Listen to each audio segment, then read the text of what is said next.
Fico me perguntando aqui, né? Por que você quer engajar a sua equipe? A sua equipe não está trabalhando animada, motivada, está reclamando, ou a sua equipe não está te obedecendo?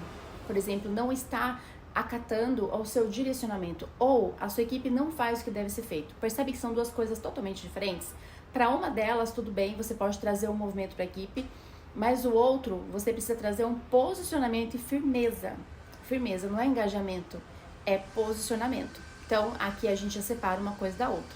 Então, esse já é um ponto importante, tá? O que está te levando a querer fazer isso com a sua equipe? Um outro ponto é analisar o cenário, o contexto. Então, vamos supor que você quer motivá-los, porque você tá vendo eles um pouco desanimados, um pouco mais tristes, uma equipe que não tá trabalhando tão unida assim. E aí, tudo bem, vamos unir mais a equipe para se ajudarem, por exemplo. Só que você tem que analisar o contexto geral que essa equipe está inserida. Que seria o quê? Condições de trabalho, o salário desses colaboradores, o reconhecimento que eles recebem, né, dos gestores, por exemplo. Você tem que fazer essa análise do contexto todo, senão você vai estar dando um tiro no pé.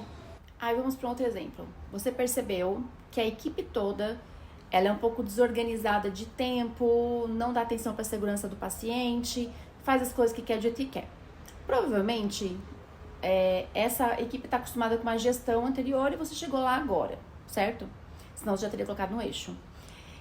Essa equipe, ela não precisa muito, assim, talvez, de um engajamento, ela precisa de uma reorientação, ela precisa de uma cultura de segurança. Então, você trazer para ela, talvez, um treinamento, talvez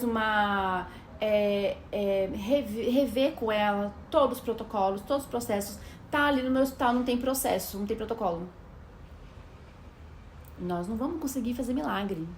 Entende? Como é que você vai direcionar as pessoas para onde elas têm que ir se não existe uma coisa escrita para elas seguirem?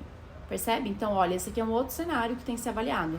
Daí sim, nesse treinamento que você for fazer, você pode trazer uns toques de como se fosse uma virada de chave, trazer consciência para esse profissional. E aí você pode trazer umas dinâmicas nesse treinamento, talvez casos reais, talvez trazer para exemplos, né? Exemplos mais que mexem mais com o nosso coração, mais emocionais, e sim, para a pessoa entender que o trabalho que ela faz é importante. Mas talvez você tenha que trazer ela para um treinamento. Ó, esse aqui é um treinamento. E ali você traz um toque de emoção para ela poder entender a importância do que ela precisa fazer.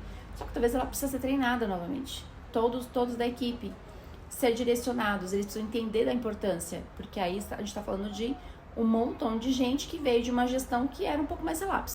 Você está conseguindo perceber como nem sempre fazer uma dinâmica é o mais importante, é o que mais vai ter resultado? E às vezes você pode trazer, a equipe pode ficar irritada com você, porque talvez você está olhando para o cenário de uma forma que não é realmente a realidade. Então você precisa analisar o cenário que você está ali, o contexto que você... Um outro cenário bem legal, a equipe é nova, então houve reestruturação na instituição, e aí juntaram pessoas de diversas equipes, né? E as pessoas estão um pouco satisfeitas, porque você sabe, né? Quando a gente mexe no conforto, as pessoas ficam um pouco incomodadas. Ah, eu não queria estar aqui nesse setor, ai, que horror. Ah, eu preferia a minha antiga gestora, ai, coisa chata. Então fica aquele climão. Aí é legal fazer, para as pessoas se conhecerem, uma dinâmica que traga risos, que traga conexão, que as pessoas entendam que todas têm suas dificuldades, todas têm os desafios. Eles vão começar a entender, poxa, ninguém queria estar aqui, como que a gente vai fazer? E só que no final, minha gata, você tem que construir alguma coisa. No final da dinâmica, você tem que construir alguma coisa, entendeu? Um outro exemplo muito legal de fazer tipo de dinâmica, quando as pessoas já se conhecem, elas já estão ali na equipe durante um tempo, e tem às vezes uma faísca ou outra.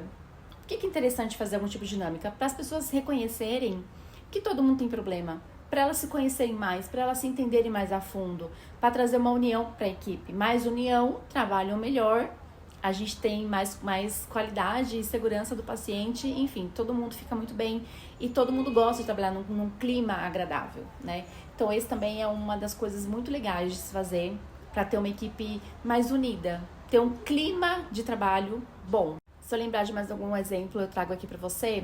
Mas agora eu quero falar com você, minha líder, Alecrim Dourada. Você sabia que o colaborador ele pede desligamento por conta da gestão dele? Você sabia? E você tem uma ideia do que motiva um colaborador? Você tem ideia? Porque é isso que faz a diferença. Não é a dinâmica de grupo.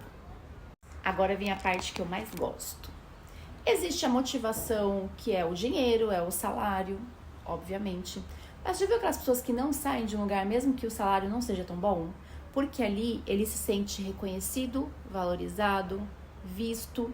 O que ele fala, ele percebe que ele tem voz ativa. O que ele fala, as pessoas prestam atenção. O que faz com que as pessoas se motivem é o reconhecimento.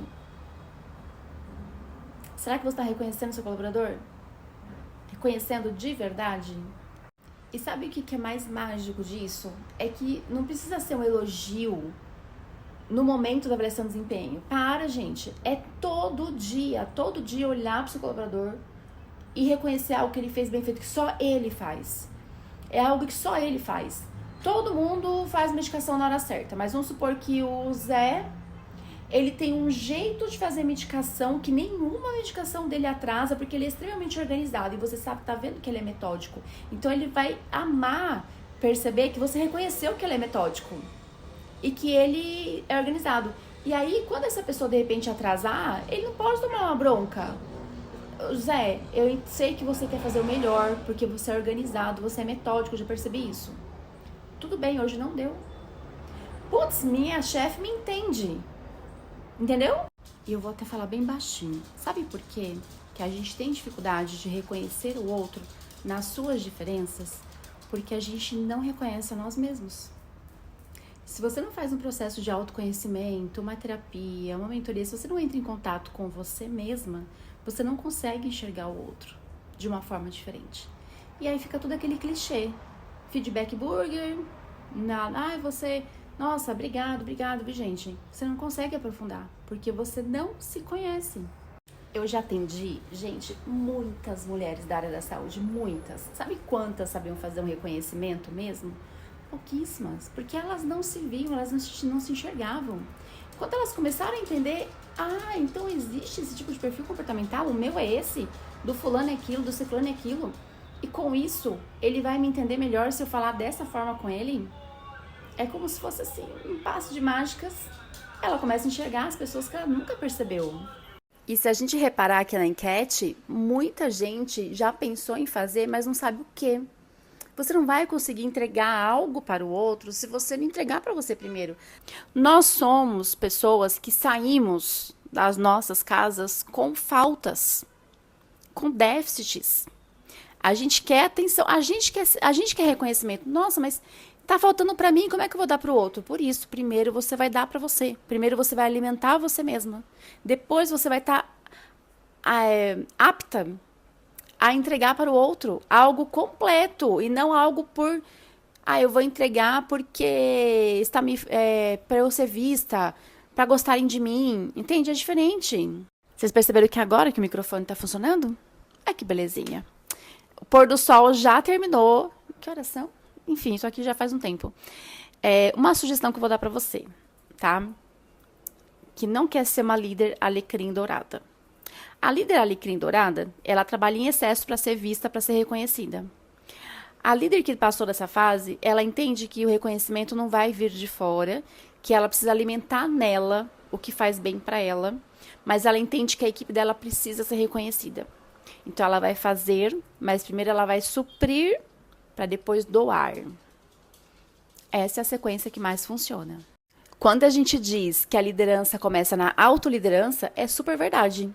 Aí você vai deixar de ser mimizenta, de ser birrenta, de ser pedinte de atenção, e você vai fazer as coisas com maturidade e centramento de um líder que quer deixar um legado no mundo, mas ele se supriu antes. Aí, se você engaja, se você reconhece sua equipe, se você não trabalha por interesse de ser vista, de ser querida, quando você fizer uma dinâmica, vai ter resultado. Só que você construiu uma história e uma jornada, você construiu a confiança daquela galera, aí você vem e faz uma dinâmica ali com um objetivo muito bem estabelecido. E aí, dinâmicas tem centenas e 300 dinâmicas. E termina aqui a nossa mini aula da segunda-feira. Se você ficou aqui até o final, reage para eu poder saber que você ouviu tudo. gratuitamente. Você teve aqui agora um conhecimento que eu trouxe vários conhecimentos juntos. Quem entende de desenvolvimento pessoal percebeu que eu trouxe vários conhecimentos nessa mini aula. E se isso te dá um quentinho no coração, a vontade de, putz, eu quero ser uma gestora que deixa um legado para minha equipe. Como é que eu faço isso? Vem ser minha mentorada, que eu vou te ensinar. Primeiro a gente vai olhar para você e depois a gente vai olhar para os seus liderados.